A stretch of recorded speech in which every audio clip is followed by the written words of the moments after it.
Gandang araw guys. For today's video, mamalengke tayo sa Balintawak. Siyempre gagamitin natin ang van para medyo marami-rami ang maisakay natin.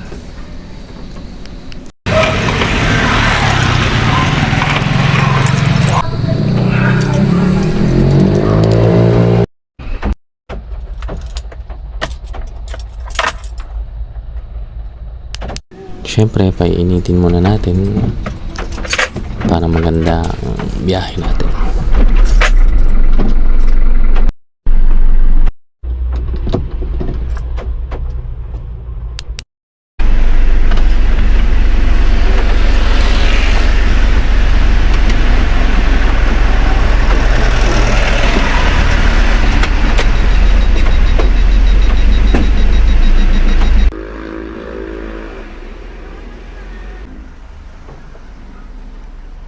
At nagbiyahe na nga tayo. Kaso sa kasagsagan ng pagbiyahe natin ay biglang bumuho sa malakas na ulan. Kaya naisipan muna namin kumain muna saglit. At dahil McDonald's ang nasa daan natin, dito na rin tayo naghapunan. O di ba, laki ng chicken. Sarap. Enjoy muna namin ang kain kasi maya-maya bakbak na sa pamamalengke. Pagupit ka. Hindi ka pinapasok ng kwartel. Saan ka?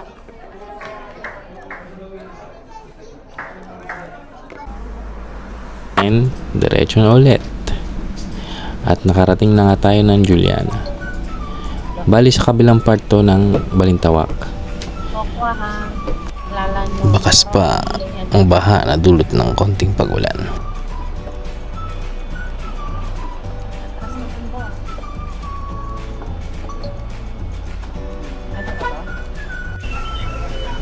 Wala ang bagsakan ng mga gulay. Kailangan mga alas 8 ng gabi ang dating nyo kasi yun din ang oras ng dating ng mga sariwang gulay. At nag-ikot nga muna tayo para mag-canvas ng mga gulay na bibili natin. Kumpleto dito ng mga gulay at mga prutas. Bali walang isda dito guys ha. Karne. Wala rin. Prutas at gulay lang. Kung gusto nyong mamili ng karne at isda, bali doon kayo sa kabilang side. Pero mas maganda madaling araw kayong mamili para sariwa lahat. Tuloy-tuloy ang pag-ikot natin. Makikita nyo mga prutas.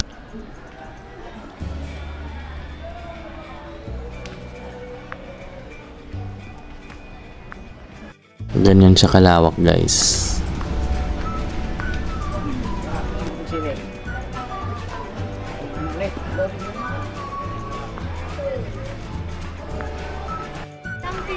Bali ito bandang paggaling kayo ng Muñoz, yung Balintawak mismo ng MRT Balintawak, yun mismo yung bababa nyo. Lahat yan kanina?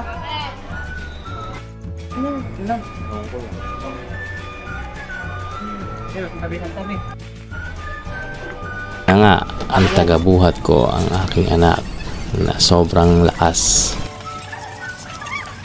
Ayaw magpatulong.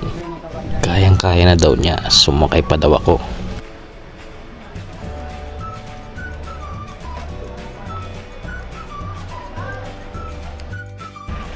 Ano?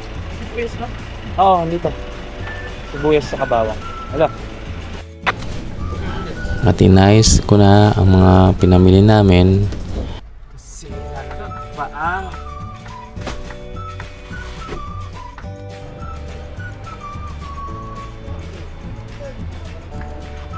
Bali siniksik ko muna ang mga gulay kasi mamaya may dadaanan pa tayong mais tsaka niyog. Yun lang guys, salamat sa panonood. Bye bye you.